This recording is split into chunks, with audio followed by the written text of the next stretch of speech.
sejahtera saya ucapkan kepada semua pelajar tingkatan menengah atas 3. Saya Cikgu Kek. Okey, jangan risau ya kalau nampak cikgu pakai topi muka ni sebab cikgu ada kurang sihat sedikit. Sebenarnya cikgu berasa syukur kenapa dapat bertemu dengan para pelajar melalui rakaman video di sini.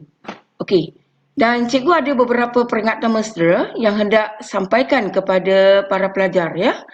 Jadi sila pasang telinga dan ambil perhatian. Perkara yang pertama ialah prosa klasik ikat dalam mewarna yang cikgu muat turun naikkan kat dalam muda ni merupakan salah satu cakupan peperiksaan semester pertama. Dan semua pelajar perlu muat turun sinopsis yang telah disediakan ini sebagai bahan rujukan dan ulang kaji peperiksaan semester pertama dan juga peperiksaan UEC nanti. Okey. Perkara yang ketiga ialah pelajar, untuk memudahkan pelajar, jadi pelajar boleh mengikuti pengajaran dan pembelajaran PPT cikgu melalui Evercam yang julung-julung kalinya cikgu cuba buat. Kalau ada apa-apa kemiskilan, jadi mohon maaf, diampunlah. Dan seterusnya, para pelajar diwajibkan untuk menjawab soalan-soalan latihan kefahaman hikayat ini yang dikemukakan dalam buku teks muka surat 108. Okey, sebenarnya soalan kefahaman ni kan memang terdapat dalam buku teks Dongjong, iaitu dalam muka surat 108. Perkara yang keempat ialah jawapan latihan kefahaman ini perlu ditulis dengan jelas ya dalam kertas latihan ataupun kertas teks yang biasa digunakan dalam kelas. Okey, perkara yang terakhir iaitu perkara yang kelima, gerak kerja ini wajib ya, dengar, wajib diserahkan pada hari pertama pembukaan sekolah. Harap para pelajar maklum.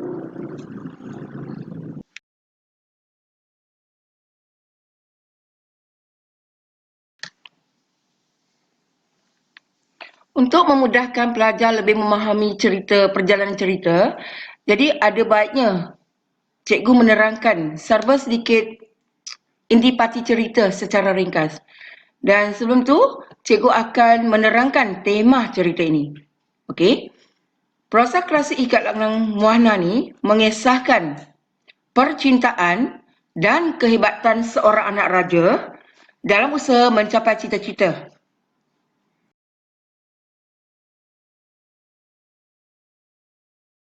Watak utama dalam cerita ini terdiri daripada Tuan Puteri Mandu Ratna Dewi.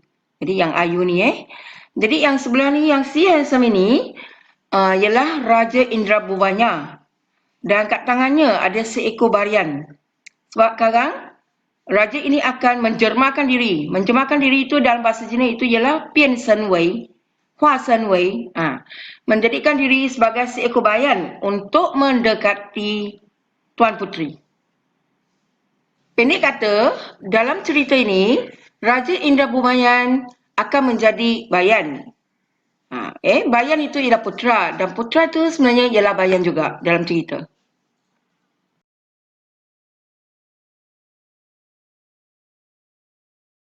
Watak sambingan dalam cerita ini terdapat inang, Kong Ding Pamu. Okey, lepas tu ayahanda. Ayahanda Puteri Mandu Ratna Dewi bernama Raja Maklum Dewa, Kongzu de Fuwang. Lepas tu Raja Johan Sapri. Johan Sapri ni dia ada Gemala Himat. Dalam cerita ni putera ataupun Raja Indra Bumaya menyeru Gemala Himat daripada Raja Johan Sapri. Okey. Lepas tu Jin ialah Yuling yang membantu Raja Indra Bumaya menewaskan Raja Baram Dewa.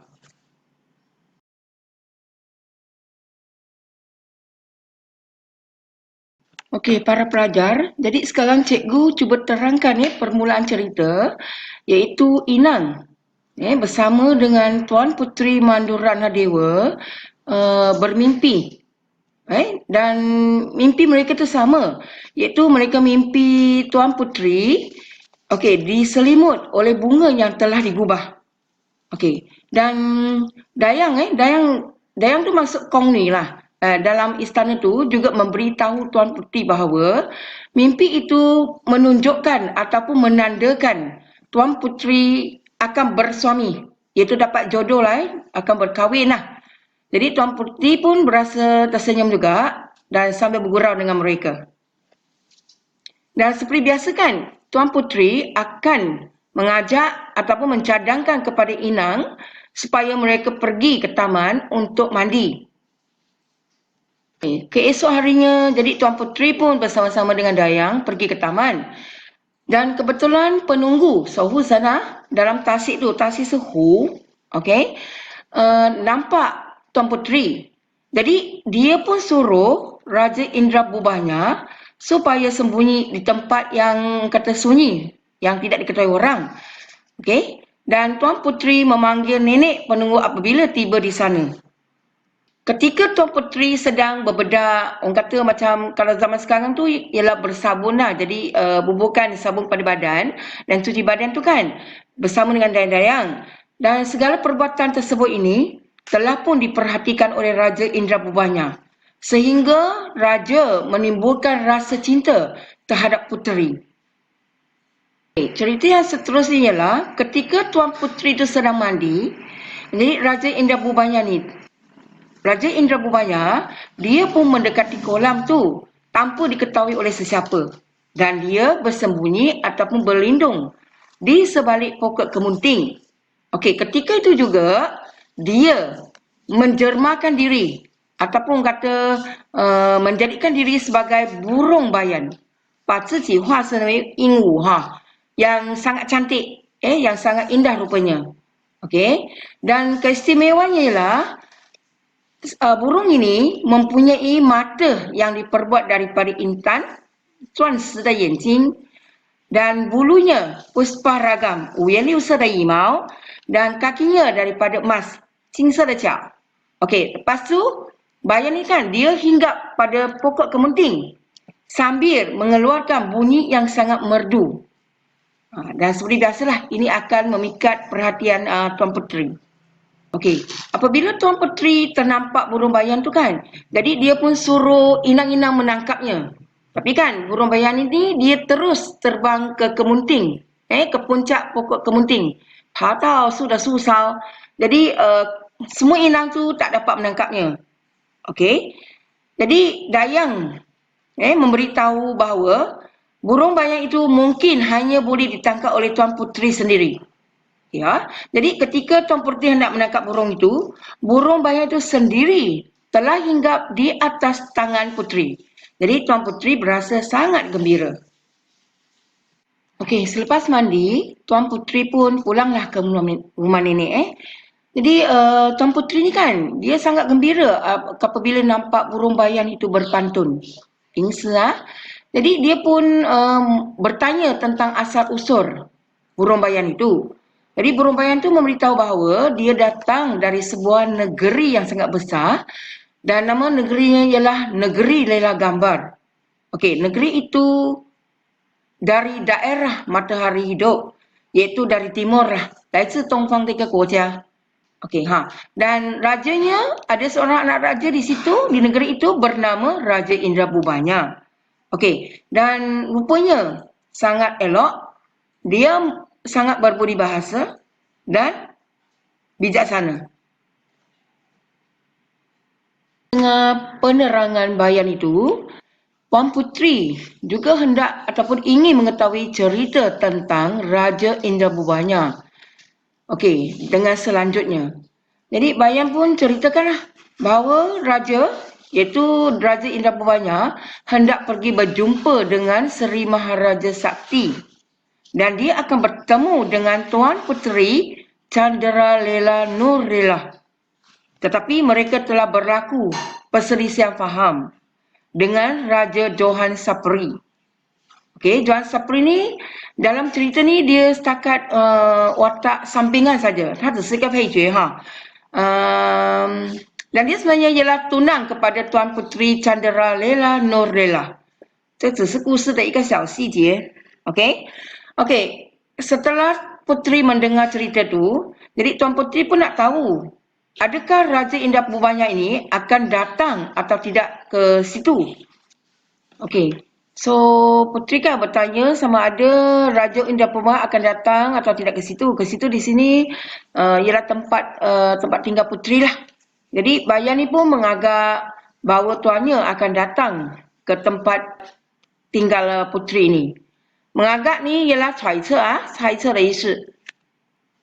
Okey, seterusnya ialah Tuan Puteri pun pulang ke maliganya. Okey, bersama-sama dengan burung bayan ini. Jadi baginda dia menyuruh orang membuatkan sebuah sangkar yang diperbuat daripada emas yang bertatakan ratna monikam. Okey, rujuklah bahasa Cina ni Wei se zi ying wu da zao you huang jin he xiang man bao shi zuo chen de wo. Okey, dan dia meletakkan bayan itu di dalamnya apabila sangkar itu telah siap dibuat. Pada waktu malam, bayan itu akan dikeluarkan daripada sangkar. Okey, dan dia akan datang mendekati Tuan Puteri. Okey, Jadi Dayang pun memberitahu bahawa bayan itu sangat jinak dengan Tuan Puteri. Kan Kongzu han xingjing. Jadi Bayan memberitahu bahawa dia jinak dengan Puteri kerana dia mempunyai tuannya yang memiliki rupa paras yang cantik. So, 意思说，鹦鹉讲她亲近公主是因为她有姣好的相貌，她的主人有姣好的相貌。Okey, seterusnya Puan Puteri bertanya kepada Bayan itu, bilakah tuannya akan datang? Okey, jadi Bayan ni pun memberitahu bahawa tuannya akan datang pada bulan itu juga. Okey, dan dia akan memberitahu ataupun memaklumkan kepada Tuan Puteri jika tuannya datang. Okey, seterusnya Bayan ni kan, dia menukarkan diri menjadi nuri. Dan dia dapat berpantun. 意思说这只鹦鹉再把自己变成一只小鹦鹉，会吟诗的小鹦鹉。Maksudnya tuannya minta untuk menghambakan dirinya apabila datang nanti. 变成小鹦鹉的目的就是 maksudnya tuannya minta untuk menghambakan dirinya apabila datang nanti. So, ketika Tuan Puteri mendengar ni, jadi dia sambil memikir, Raja Indra Purubanya ini sebenarnya orang yang sangat bijaksana. 是一个很聪明的王。Sekarang kan, Tuan Puteri dia tanya lagi pula di mana Raja Indah Purubanya berada. 就问到底这个王在什么地方了。Lepas tu, Bayan tu memberitahu bahawa tuannya sudah hampir tiba. Jadi, Tuan Puteri menjadi tidak sabar sebab dia hendak melihat rupa Raja Indah Purubanya. Jadi, dia pun minta Nuri ni membantunya tunjukkan rupa Raja Indah Purubanya. Jadi, Nuri ni dia pun menyelit kat dalam dadah Tuan Puteri dengan sayapnya. Jadi, ini cara ni kan menjadikan Tuan Puteri dapat melihat rupa Raja Indah Purubanya. Okey. Lepas tu, Nuri, dia bertukar lagi menjadi bunga yang telah digubah dengan indah. 意思说小鹦鹉再变成一个美丽的花环。Okey. So, Tuan Puteri pun mengambil bunga yang telah digubah itu, 就拿起这个花环 lalu menciumnya. Kat sini kan, okey, kita pun datang kepada satu kemuncak iaitu Raja Indah Purubanya dia menjadikan rupa dirinya yang sebenar. Lepas tu dia duduk sebelah. Duduk di sebelah kanan Tuan Puteri. Jadi Tuan Puteri dapat meneka. Dapat meneka lelaki yang sebelah ni ialah orang yang dimaksudkan oleh Nuri itu. Jadi Tuan Puteri pun terasa malu sipulah dan ingin meninggalkan tempat itu. Tapi Raja Indra sempat memegang tangannya. Dan Tuan Puteri pun sempat untuk menepis pegangan anak raja itu. Lepas tu mereka pun bergurau sendalah dengan dayang-dayang. 就跟宫女们闹成一块。Okey, dalam slide ni kan, Tuan Puteri juga minta dayang menyediakan makanan untuk Raja Indah Purubanya. Jadi, dan menjemput ataupun mempersilakan Raja Indra makan. Okey, so Raja Indra Purubanya pun tersenyum. Okey, dengan ajakan Tuan Puteri tu. Jadi mereka pun makan bersama-samalah. Lepas tu mereka juga bersama gurau dengan semua dayang-dayang. Dia kata Tuan Puteri dengan siapa ni Raja Indra Bumaya dan dayang-dayang semua makan dengan gembiranya. Puteri dengan Raja Indra Bumaya telah pun menjalin semacam hubungan yang lebih rapat. Tapi orang kata masa kegembiraan tu tak berlanjut dah lama. Samalah macam bahasa Cina, 欢乐时光总是短暂的. Kerana kehadiran Raja Indra Bumaya dan suara orang tertawa telah pun didengari dan diketahui oleh 4 orang menteri dan 4 orang hulu balang yang berkawal siang dan malam di Maligai Puteri. Okey. Jadi 4 orang menteri ni kan, mereka pun berasa hairan dan mereka mula berbincang macam mana hendak mengambil keputusan. So, setelah berbincang, 4 orang menteri tu mencapai semacam kata putus ataupun membuat keputusan untuk memaklumkan perkara ini kepada Raja Marum Dewa tentang hal ini. Okey, jadi Raja Marum Dewa, setelah dia mendengar perkara ini, jadi dia sangat marah dan dia memerintahkan supaya mencari lelaki tu. Lelaki tu Raja Indra Bumaya lah. Kerana pada pandangannya perbuatan mereka telah membuatkan dirinya menjadi malu. Jadi pada malam tu juga kan, siapa ni ayahanda Tuan Puteri, iaitu Raja Marum Dewa, dia memerintahkan hulu balang supaya mengepung Maligai Tuan Puteri. Cipawe Kongsu dan Kongtian. So, apabila dayang melihat begitu ramai hulu balang datang mengepung Maligai mereka, jadi mereka pun segera memberitahu Raja Indra Bumaya dan Tuan Puteri. Okey, nasib baik Raja Indra Bumaya ni kan, dia tak rasa takut ke, panik ke, dia langsung tidak menunjukkan reaksi takut. 没有毫无畏惧的反应这是没有显示畏惧的反应。Okey, sebaliknya相反的，dia mengatakan bahawa dia tidak akan melepaskan Tuan Puteri meskipun 1000 orang telah datang mengepung mereka. 就算再多的人来包围，他也不会把公主放走。Tuan Puteri dengan Raja Indra Bumaya kan telah pun dikepung. Jadi sekarang tibalah masa yang amat mencabar percintaan antara mereka. Tuan Puteri kan, dia turun daripada pangkuan Raja Indra.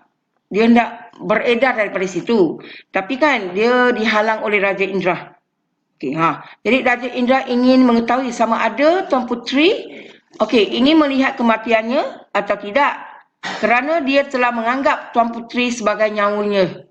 Jadi Tuan Puteri, orang kata apa, terkagum mendengar ataupun melihat kasih sayang yang ditunjukkan oleh Raja Indra.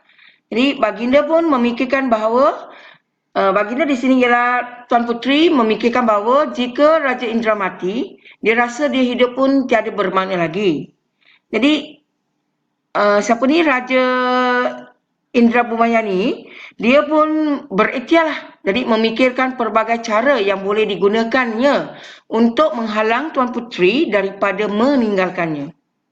想尽办法让公主不离开他。 So, semakin ramai hulu balang yang datang mengepung Maligai.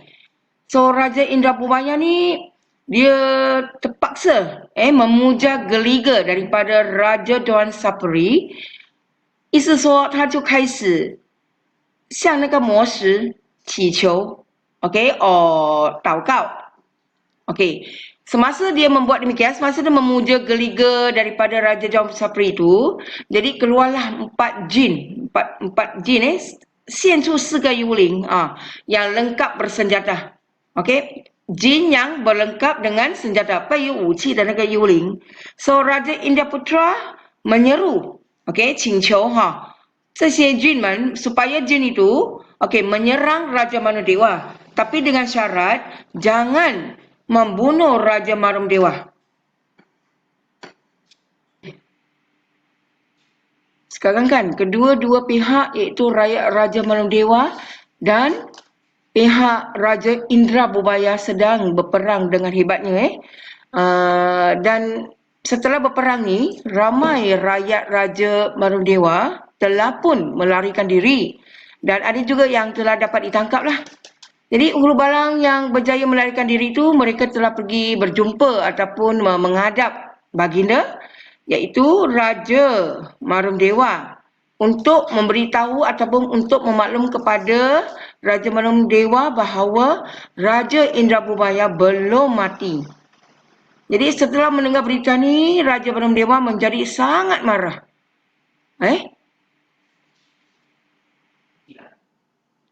Okey.